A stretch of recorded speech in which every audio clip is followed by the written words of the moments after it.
first lesson, if you ever want to be an entrepreneur, is love what you're doing, because you may be doing it for a very long time. It's 15 years and counting for us, right? Number two, it always is about the customer. And this sounds like a hackneyed phrase, but for some reason, Silicon Valley does not believe that the customer is always right. Silicon Valley always starts with the mentality, we will tell the customer, and once the customer just figures out what we have to tell them with our technology, eventually they'll come around. Never happens. Got to live with the customer.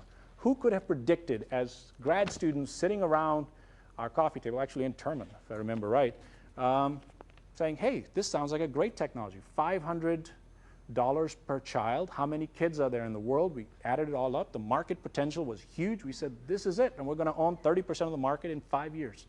Sound like a traditional graduate school of business exercise, doesn't it? And that's what we came up with. Huge market potential. We'll get there. This is it. In the end, we missed out on one thing.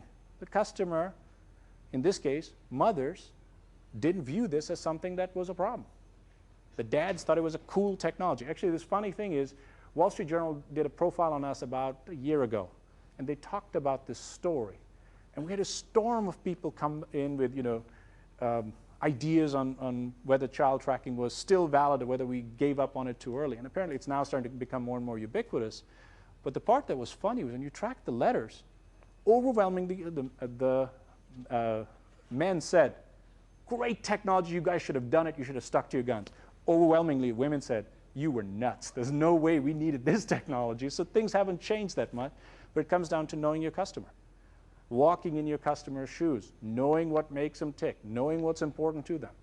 I mean, when we sit here, think about what RFID does for the military. In this particular case, I mean, one of the classic stories that one of the soldiers told us, and I think Fortune magazine covered this story, was they had just sent the first wave into Operation Iraqi Freedom. They sent a bunch of containers. You had a bunch of soldiers land. It was dusk. They were all hungry. They couldn't find any food. So looking around, sea of containers, no food. They don't know which containers have food in it. So they went out with bolt cutters and started cutting the doors of every container, trying to figure out which ones have food. Actually, what they did was they found cereal. They couldn't find milk. Sounds like a California commercial, doesn't it? And so they kept looking, and they couldn't find it. And so they started going through and cutting container doors one by one. And once you cut a container door, it's kind of hard to, these are containers that are 40 foot long. It's kind of hard to, duct tape it back. And it turns out somebody said, no, you can use this handheld device. He pressed a button, typed in the word milk, and literally a little arrow came in, and he walked right up to a container, opened it, had milk in it. I mean, it gives the word got milk a whole new meaning.